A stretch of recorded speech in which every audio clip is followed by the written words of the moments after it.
दोस्तों नमस्कार। आज हमारे साथ एक बार फिर राष्ट्रीय जनहित संघर्ष पार्टी के राष्ट्रीय अध्यक्ष श्री भानु प्रताप सिंह जी जुड़ चुके हैं। आइए बात करते हैं उनसे कुछ महत्वपूर्ण विषयों पर। सर, जो कोरोना को लेके जो लॉकडाउन जो लगा है, इसको इससे पहले भारत में CAA, NPR, NRC को लेके काफ़ी जगह आंदोलन, पूरे भारत में आंदोलन चल रहे थे।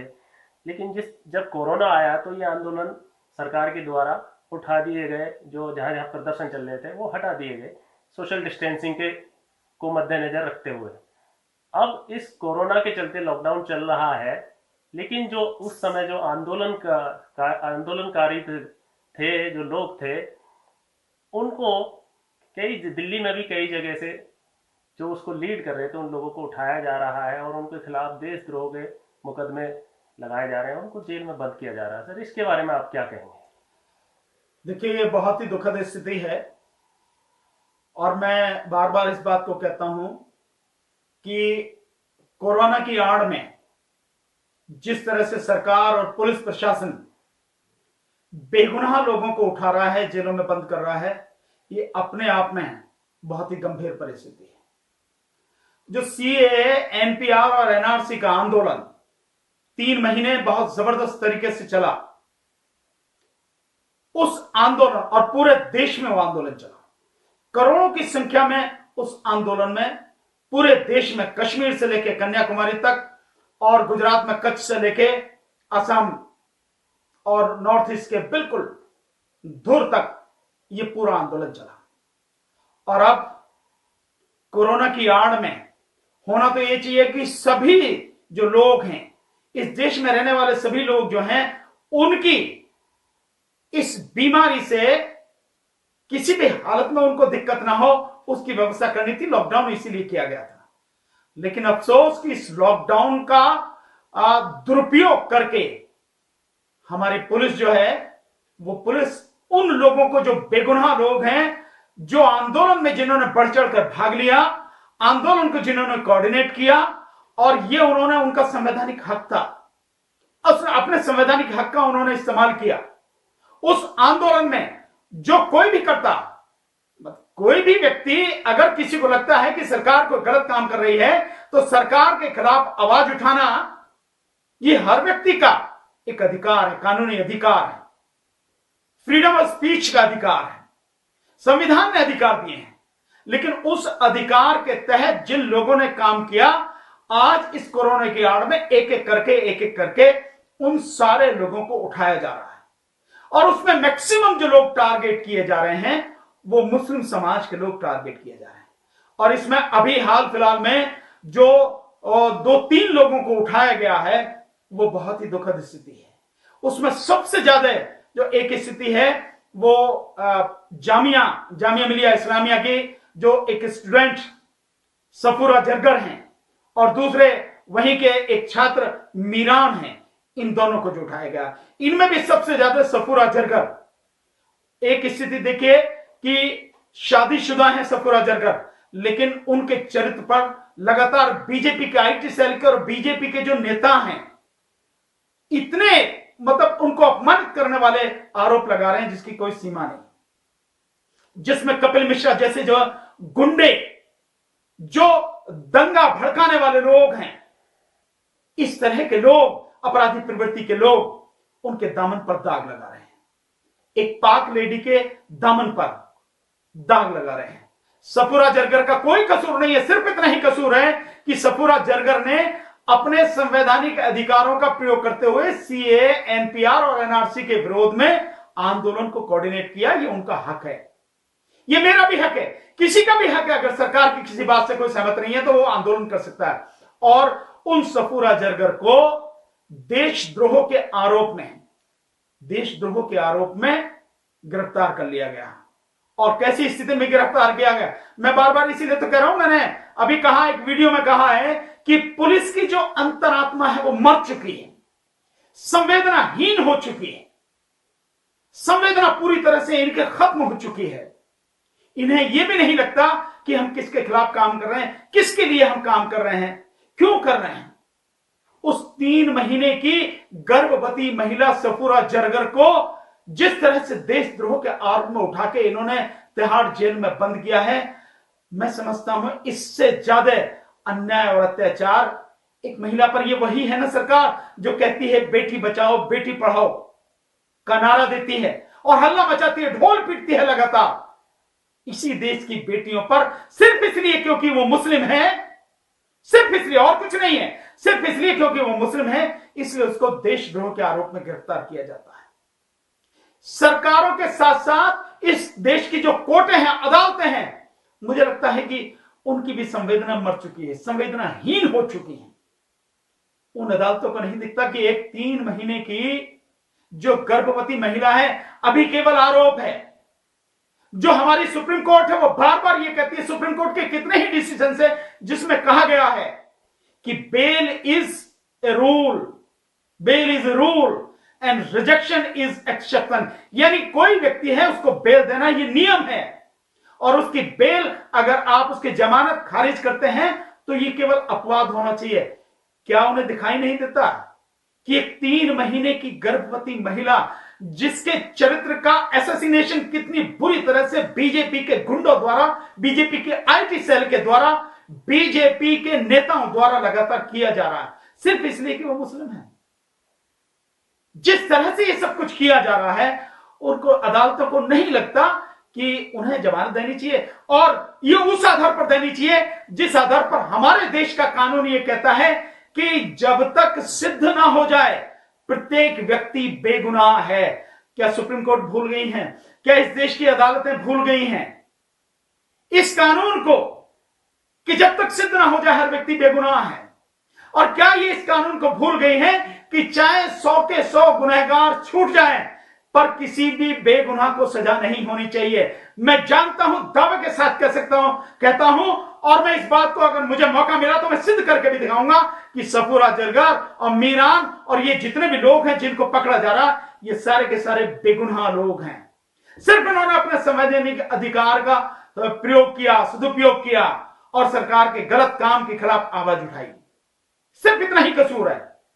सो मेरी शासन प्रशासन से, इस देश की सरकार से और इस देश की अदालतों से निवेदन है कि अगर थोड़ी बहुत भी मानवीय संवेदना बची है तो सफूरा जरगर को तुरंत जमानत दी जाए और उन लोगों के खिलाफ कार्रवाई की जाए जो लोग लगातार उनके चरित्र का हनन कर रहे हैं, उन पर गंदे गंदे आरोप लगा रहे हैं। मैं कह भी नहीं सकता जिन शब्दों में वो आरोप लगा रहे हैं, इस तरह के, वो कोई भी हो, उनके खिलाफ कार्रवाई की जानी चाहिए। उनके खिलाफ नहीं करेंगे आप, कपिल मिश्रा जैसे लोगों के खिलाफ कार्रवाई नहीं करेंगे जो दिल्ली में दंगा भड़काने के लिए जिम्मेदार हैं। अनुराग ठाकुर के खिलाफ नहीं करेंगे क्योंकि वो बीजेपी का है और मंत्री है। आप प्रवेश वर्मा के खिलाफ नहीं करेंगे क्योंकि बीजेपी का है और एमपी है। कपिल मिश्रा को तो सिक्योरिटी भी दे दी गई है। बिल्कुल, कपिल मिश्रा को सिक्योरिटी दे दी गई है, और कपिल मिश्रा के तो मैंने कल वो देखा है कि यहां तक भी है कि जो भी उसके खिलाफ वो बात करेगा उसका ट्रांसफर हो जाएगा, या इस तरह की स्थिति है। मतलब एक ऐसा वो व्यक्ति, उसको ऐसा, या मतलब गुंडे बनाने और गुंडों को छूट देने की एक जो है परंपरा है क्या बीजेपी में? क्या बीजेपी नहीं चाहती कि उसका नाम बिल्कुल साफ सुथरा हो, उसके दामन पर कोई दाग ना हो? वो जो दाग लगे हैं उन सबको छुड़ाकर अपने दामन को साफ करे ताकि लोग वाकई में उसका सम्मान करें। इससे नहीं कहने की जरूरत नहीं है। मैं जानता हूं इस बात को कि बीजेपी ये कहे कि हमें इतनी बड़ी संख्या में बहुमत मिला है और हम जीत कर आए हैं तो लोग हमें चाहते हैं। लोग नहीं चाहते, ये तो हम जानते हैं सारी कि आप ईवीएम से जीत के आए हो, आपको वोट नहीं मिला। क्योंकि अगर आप में हिम्मत है तो आप जरा एक बार बैलेट पेपर से ये चुनाव करा के दिखा लो, आपको पता लग जाएगी आपकी औकात क्या है। लोगों का वोट नहीं है, आपने लोगों का वोट लूटा है, डाका डाला है लोगों के वोट पर। आपने ईवीएम के माध्यम से, इलेक्शन कमीशन के माध्यम से आपने वोटों को लूटकर दोबारा सरकार बनाई है, लोगों का बहुमत आपको प्राप्त। आप ये कह रहे हैं कि वो ईवीएम से जीती हुई सरकार है इसलिए वो जनता की बात नहीं कर रही? निश्चित रूप से भाई, इसीलिए सुनने को तैयार नहीं क्योंकि उसको मालूम है जनता की वोटों की उसे जरूरत नहीं है। लेकिन भी प्रधानमंत्री जी तो ये कहते हैं कि मुझे 65 और 70-75% वोट मिला है। नहीं, मैं तो कहता हूं माननीय प्रधानमंत्री जी कह रहे हैं 80% वोट मिला है, तो प्रधानमंत्री जी को डर क्या है?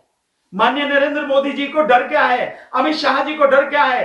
पूरी भारतीय जनता पार्टी को डर क्या है? आप एक बार बिल्कुल फेयर तरीके से बैलेट पेपर से चुनाव करा लीजिए ना, बहुत बढ़िया, आप जीत के आएंगे, हम भी आपका स्वागत करेंगे। अगर उन्हें 80% वोट मिला है तो जनता की तो सुननी चाहिए उन्हें। निश्चित रूप से सुननी चाहिए, लेकिन क्या आपको लगता है कि अगर 80% वोट जिसको भी मिला, या यूं कहें कि 55-60% वोट, 50% से ज्यादा वोट जिस व्यक्ति को मिला हो और उसको जनता ने जिता के प्राइम मिनिस्टर बनाया हो, वो जनता की बात नहीं सुनेगा? या क्या ऐसा है कि इतनी वोट मिलने के बाद भी अगर प्रधानमंत्री जी जनता की बात नहीं सुन रहे, जनता के दुख दर्द की बात नहीं कर रहे, उसे दूर करने की बात नहीं कर रहे, मजदूरों की बात नहीं कर रहे, तो इसे क्या माना जाएगा? क्या इसी तरह से वो जो लोगों की बात करते हैं, क्या भूल गए 3 तलाक के ऊपर तो मुस्लिम महिलाओं के लिए उन्होंने बड़ा ढोल पीटा था, बड़ा हल्ला मचाया था, बड़ा कैंपेन चलाया था, आईटी सेल भी लगातार कैंपेन चला रहा था। आज उसी समाज की मुस्लिम महिलाओं को आप देशद्रोह के आरोप में गिरफ्तार कर रहे क्या हैं। प्रधानमंत्री जी ये सोच रहे हैं कि भले ही मैं जनता के बारे में ना सोचूं ना काम करूं, मैं तो जीत ही जाऊंगा क्योंकि ईवीएम मेरे पास है? क्या ये सोच है उनकी? क्या नहीं, ये सोच निश्चित रूप से है, ये सोच उनकी नहीं, पूरी बीजेपी की ये सोच है कि सरकार जो उनके पहले सारे के सारे बयान आए हैं कि 50 साल तक बीजेपी राज करेगी, और जो साक्षी महाराज का था कि अगर उन 2019 के चुनाव में बीजेपी जीत गई तो 2024 के बाद में चुनाव ही नहीं होंगे। ये सारी की सारी चीजें वो कहती हैं कि उन्हें पूरा अपने जो जो उन्होंने सिस्टम बना लिया है उस सिस्टम पर, क्योंकि वो काबिज हैं पूरी तरह से, और उन्हें लगता है कि भाई अब चाहे कोई जनता हमारे साथ हो ना हो, जनता मरे मर जाए, जनता साथ दे ना दे, जनता चाहे जो कहे, हमें वही करना जो हमें ठीक लगेगा, अपनी मर्जी से करेंगे, जनता मरती है तो मर जाए। और क्योंकि हमें अब जनता की वोटों की जरूरत तो है नहीं, ईवीएम हमारे पास में है, हम ये सारी ईवीएम से लूट करके जीत सकते हैं। लेकिन धोखे में नहीं रहना चाहिए, जनता बहुत कुछ है। इसलिए मेरा कहना है कि जिस तरह से लगातार आप काम कर रहे हैं, और पुलिस के माध्यम से आप काम करा रहे हैं, क्राइम ब्रांच के माध्यम से करा रहे हैं, सीबीआई के माध्यम से करा रहे हैं, ईडी के माध्यम से करा रहे हैं, इनकम टैक्स के माध्यम से करा रहे हैं, जो लोगों को आप उनके खिलाफ मुकदमे लगवा रहे हैं, उनको डरा रहे हैं, उनको झूठे मुकदमों में फंसा रहे हैं, ये सब बंद किया जाए, बहुत अच्छा रहेगा। वैसे ही लोग दुखी हैं, लोगों का रोजगार चला गया, नौकरी चली गई लोगों की, पैसा नहीं है उनके पास, और लॉकडाउन खुलने के बाद, जो इस कोरोना के बाद जो भयानक तरीके से जो बेरोजगारी आने वाली है, क्या स्थिति होगी आज, सिर्फ अगर उसकी कल्पना कर ली जाए तो रूह कांप जाती है लोगों की। ये हालत होने वाली है, और ऐसे में भी आप लोगों के दुखों को और बढ़ा रहे हैं, गिरफ्तार कर रहे हैं। मीरान का क्या है? मीरान का क्या कसूर है? मीरान का सिर्फ इतना ही कसूर है कि जामिया में जो आंदोलन लगातार चल रहा था उसने उसको कोऑर्डिनेट किया, यही मीरान का कसूर है, और कोई कसूर नहीं है।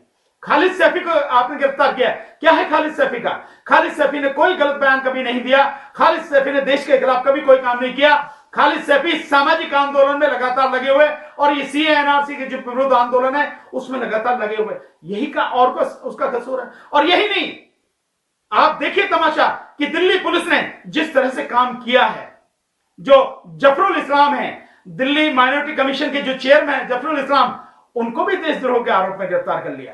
हो सकता है उनका जो उन्होंने बात कही है फेसबुक पे, जो उन्होंने लिखा है कि भाई शायद ये यहाँ के जो हिंदू समाज के लोग हैं वो ये समझ रहे हैं कि भाई अभी तक जो हम जो कर रहे हैं, जो आर्थिक हम पाबंदी लगा रहे हैं, उसके बावजूद भी जो अरब और मुस्लिम देश हैं उनमें कहीं कोई हलचल नहीं होगी, और यहाँ के जो मुस्लिम समाज के लोग हैं उन्होंने अरब देशों से कुछ कहा नहीं। अगर यहाँ के मुस्लिम समाज के लोग अरब देशों से, मुस्लिम देशों से अगर यहाँ की बात में बताते और उन्हें कहते मदद के लिए करते तो यहाँ जलजला आ जाता। सिर्फ इस बात पर, इसी बात पर आपने जो है मतलब उनको जेल में डाल दिया। उनके खिलाफ जो है 153A का 124A का देशद्रोह का मामला बना दिया आपने।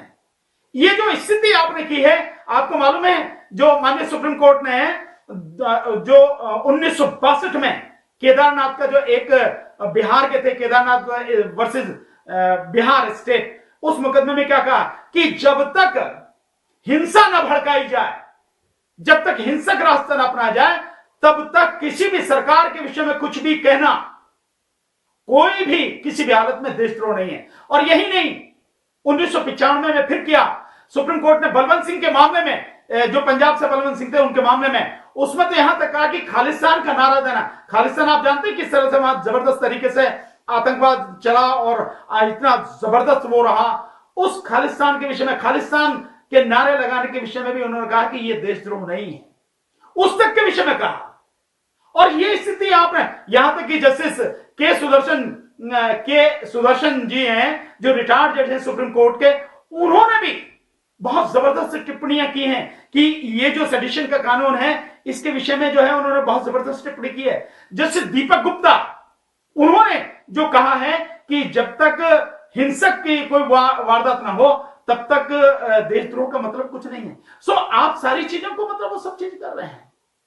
जो ये हालत है, इन लोगों को जो उठाया जा रहा है, मेरा सरकार से निवेदन है कि इस तरह के काम न करें, उन लोगों को तुरंत रिहा किया जाए, चाहे वो मीरान हो, चाहे खालिद सैफी हो, चाहे जफरुल इस्लाम हो, और चाहे जो है सफूरा जरगर, विशेषकर सफूरा जरगर के विषय में तो मैं ये कहना चाहूंगा कि एक प्रेग्नेंट लेडी है, उसको आप तुरंत बेल देकर उसे रिहा करो, वरना तुम इंसान कहलाने के लायक नहीं रह जाते हो। क्योंकि इंसानियत, इस सबसे तो लगता है कि तुम्हारी इंसानियत मर चुकी है, और पुलिस का जो क्रूर चेहरा है वो सामने नजर आ रहा है, वो जो बेरहम चेहरा है वो सामने नजर आ रहा है, जो किसी भी निर्दोष को फंसाकर उसके खिलाफ झूठे मुकदमे लगाकर, चाहे किसी भी राजनीतिक दबाव में काम करते तो पुलिस वाले तुम ही हो ना भाई, कोई पॉलिटिशियन तो करता नहीं है, तुम ही करते हो अपनी नौकरी बचाने के लिए किसी तरह से। तो अपनी नौकरी बचाने के लिए किसी की गर्दन काट दोगे क्या? इसी के लिए हो, इसी के लिए पुलिस में आए, इसी की शपथ लेते हो जिस समय पुलिस में भर्ती होते हो। बहुत बहुत धन्यवाद। तो ये थे हमारे साथ राष्ट्रीय जनहित संघर्ष पार्टी के राष्ट्रीय अध्यक्ष श्री भानु प्रताप सिंह, जिन्होंने बहुत महत्वपूर्ण विषय पर आज बात रखी। जो सीएए को लेकर जो आंदोलन चल रहे थे उसमें लोगों को गिरफ्तार किया जा रहा है लॉकडाउन के चलते हुए, उस पर आप इन्होंने अपने विचार रखें। आज हमारे इस चैनल को सब्सक्राइब करिए, चैनल को लाइक करिए और वीडियो को शेयर करिए।